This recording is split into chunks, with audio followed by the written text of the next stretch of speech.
Hello बच्चों, the question is HIV that cause the AIDS. First start destroying.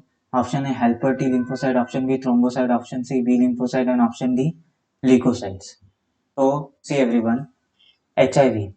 HIV is human immunodeficiency syndrome. Human immuno immunodeficiency deficiency syndrome.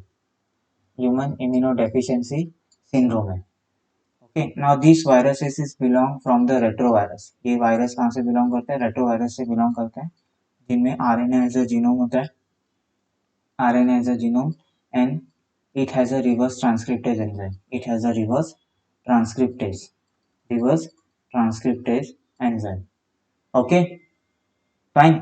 Now ये जो HIV है, HIV सबसे पहले जब body में enter होता है, बॉडी में एंटर होने के बाद वो मैक्रोफाज को सबसे पहले क्या करते हैं? इन्फेक्ट करते हैं. किसे इन्फेक्ट करते हैं? मैक्रोफाज में. मैक्रोफाज में क्या होता है? उसका रेप्लिकेशन होता है, जहाँ पे वो रिवर्स ट्रांसक्रिप्टेज की मदद से आरएनए से क्या फॉर्म करता है? डीएनए फॉर्म करता है. क्या फॉर्म करता है? डीएनए. Get it? फर्दर है डीएनए वायरल प्रोटीन्स क्या करते हैं? फॉर्म होते हैं. ये वायरल प्रोटीन्स असेंबल होते हैं, असेंबल, और मोर नंबर ऑफ क्या करते हैं? मोर नंबर ऑफ वायरसेस क्या करते हैं? फॉर्म करते हैं. मोर नंबर ऑफ वायरसेस. फर्दर ये मोर नंबर ऑफ वायरसेस क्या होते हैं?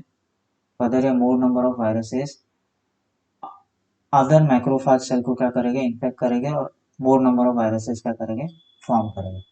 फिर उसके बाद क्या होता है पता है? ये टी हेल्पर सेल को क्या करते हैं? इन्फेक्ट करते हैं. जब sufficient amount of viruses form होते हैं तो वो टी हेल्पर सेल्स को फर्दर क्या करते हैं?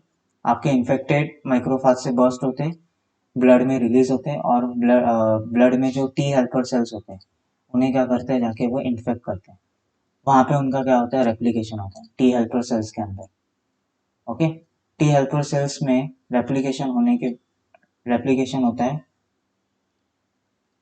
टी हेल्पर सेल्स को इन्फेक्ट करेंगे जहाँ पे उनका रेप्लिकेशन होगा, और रेप्लिकेशन होने के बाद वहां पे भी वो क्या बनाएंगे? मोर नंबर ऑफ वायरसेस क्या करेंगे? फॉर्म करेंगे. अब इसके कारण क्या हो रहा है पता है? टी हेल्पर सेल को जब भी वो इन्फेक्ट करते हैं ना, तो टी हेल्पर सेल का जो नंबर होता है ना, टी हेल्पर सेल का नंबर क्या होता है? कम होता है ब्लड के अंदर. और उसी कंडीशन को हम क्या बोलते हैं? Immuno deficient condition. क्या बोलते हैं? Immuno deficient condition. Immuno deficient condition. Okay, इसलिए इसका नाम भी दिया हुआ है एक्वायर इम्यूनो डेफिशिएंसी सिंड्रोम. इसलिए इसे बोला जाता है acquire immuno immuno deficient deficient syndrome. Means your AIDS. Acquire immuno deficient syndrome.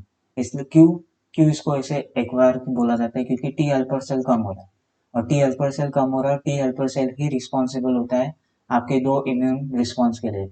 एक अगर देखो तो पहला cell mediated immune response, cell mediated immune response, cell mediated immune response, cell mediated immune response.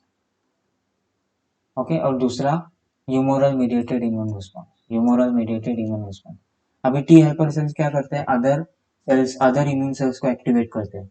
Either वो साइटोटॉक्सिक टी सेल को activate करेगा, phagocytic cell को activate करेगा जो सेल मीडिएटेड इम्यूनिटी के लिए रिस्पॉन्सिबल हो गए, या तो बी सेल को अगर एक्टिवेट करे तो एंटीबॉडी बनाएगा जो ह्यूमोरल मीडिएटेड इम्यूनिटी के लिए रिस्पॉन्सिबल होता है. लेकिन एक्टिवेट तो टी हेल्पर सेल ही कर रहा है ना. अगर टी हेल्पर सेल ही कम होता है तो जो एक्वायर इम्यूनिटी होता है उस पर्सन में वो क्या हो जाता है? वीक. एक्वायर इम्यूनिटी क्या होता है? उस पर्सन में क्या होता है? वीक. और उसी कंडीशन को हम एक्वायर इम्यूनो डेफिशिएंसी सिंड्रोम बोलते हैं. जहाँ पे जब टी हेल्पर सेल डिस्ट्रॉय होना स्टार्ट होता है तो वहाँ पे वेट लॉस, फीवर, डायरिया, ये सब सिम्टम्स हमें देखने मिलते हैं एड्स इन्फेक्टेड पर्सन. तो यहाँ पे यही पूछा है कि HIV that cause the AIDS first start destroying, वो है helper T lymphocyte. So option A is right answer. Thrombocytes, तो थ्रोम्बोसाइट्स को वो इन्फेक्ट नहीं करता क्योंकि थ्रोम्बोसाइट्स ब्लड क्लॉटिंग में इन्वॉल्व होते हैं. ब्लड क्लॉटिंग में क्या होता है? वो इन्वॉल्व होते हैं, तो ये नहीं हो सकता. बी लिम्फोसाइट्स को डायरेक्टली सबसे पहले इन्फेक्ट नहीं करता, वो टी हेल्पर सेल्स को टी हेल्पर टी लिम्फोसाइट्स को क्या करता है? डायरेक्टली इन्फेक्ट करता है, जिससे क्या होता है? वो हेल्पर टी सेल्स इतना कम हो जाता है कि वो अदर इम्यून सेल्स को एक्टिवेट कर ही नहीं पाता, और उसी कंडीशन को हम इम्यूनो डेफिशिएंट कंडीशन बोलते हैं. तो बी लिम्फोसाइट्स यहाँ पे नहीं हो सकता, ल्यूकोसाइट्स यहाँ पे नहीं हो सकते. ठीक है, फाइन. लिकोसाइट्स अगर यहाँ पे मैक्रोफाज होता तो मैक्रोफाज यहाँ पे राइट आंसर होता, लेकिन यहाँ पे मैक्रोफाज नहीं देके डायरेक्टली उन्होंने लिकोसाइट्स दिया हुआ है, जो कि क्या है, गलत है। ठीक है, क्योंकि लिकोसाइट्स में वो मैक्रोफाज को क्या करता है, स्पेसिफिकली इन्फेक्ट करता है, सब मैक्रोफाज को वो इन्फेक्ट नहीं करता। ठीक है, तो मैक्रोफाज दिया रहता तो macrophage will be your answer, लेकिन मैक्रोफाज नहीं दिया, लिकोसाइट दिया, तो ये नहीं हो सकता। ठीक है, तो option A, that is helper T lymphocytes is your right answer. I hope you will understood this concept. Thank you and best of luck.